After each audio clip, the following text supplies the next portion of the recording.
skepticism and wonder are skills that need honing and practice. Their harmonious marriage within the mind of every school child ought to be a principal goal of public education. I'd love to see such a domestic felicity portrayed in the media, television especially. A community of people really working the mix, full of wonder, generously open to every notion, dismissing nothing except for good reason, but at the same time, and as second nature, demanding stringent standards of evidence. And these standards applied with at least as much rigor to what they hold so dear as to what they are tempted to reject with impunity. Every now and then, I'm lucky enough to teach a kindergarten or first grade class. Many of these children are natural-born scientists, although heavy on the wonder side and light on skepticism.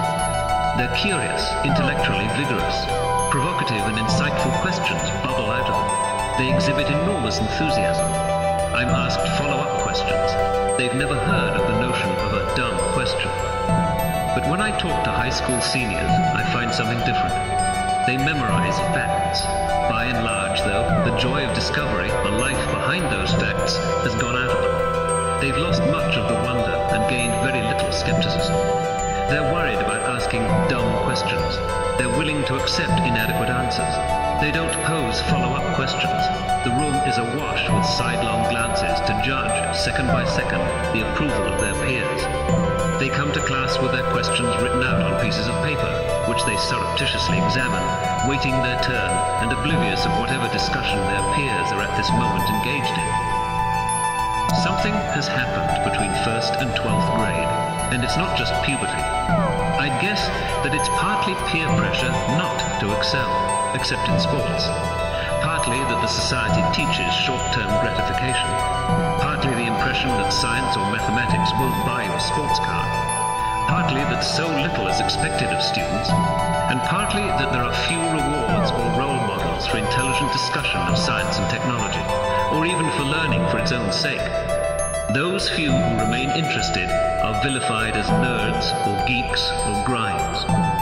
But there's something else. I find many adults are put off when young children pose scientific questions. Why is the moon round? The children ask. Why is grass green?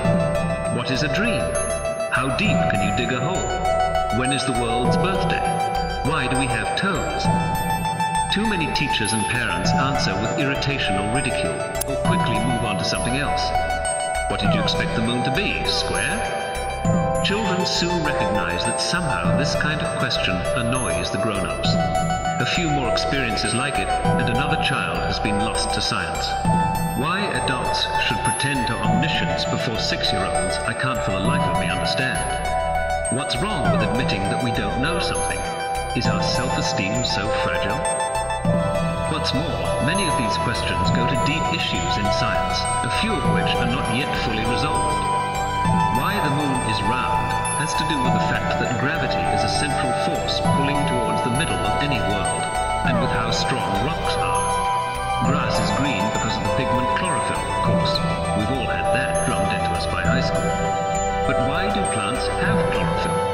It seems foolish, since the sun puts out its peak energy in the yellow and green part of the spectrum.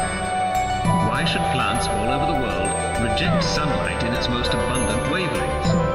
Maybe it's a frozen accident from the ancient history of life on Earth. But there's something we still don't understand about why grass is green. There are many better responses than making the child feel that asking deep questions constitutes a social blunder. If we have an idea of the answer, we can try to explain. Even an incomplete attempt constitutes a reassurance and encouragement. If we have no idea of the answer, we can go to the encyclopedia.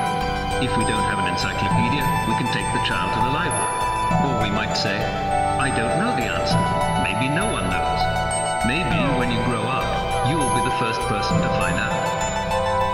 There are naive questions, tedious questions, ill-phrased questions, questions put after inadequate self-criticism. But every question is a cry to understand the world. There is no such thing as a dumb question. Bright, curious children are a national and world resource. They need to be cared for, cherished and encouraged. But mere encouragement isn't enough. We must also give them the essential tools to think with.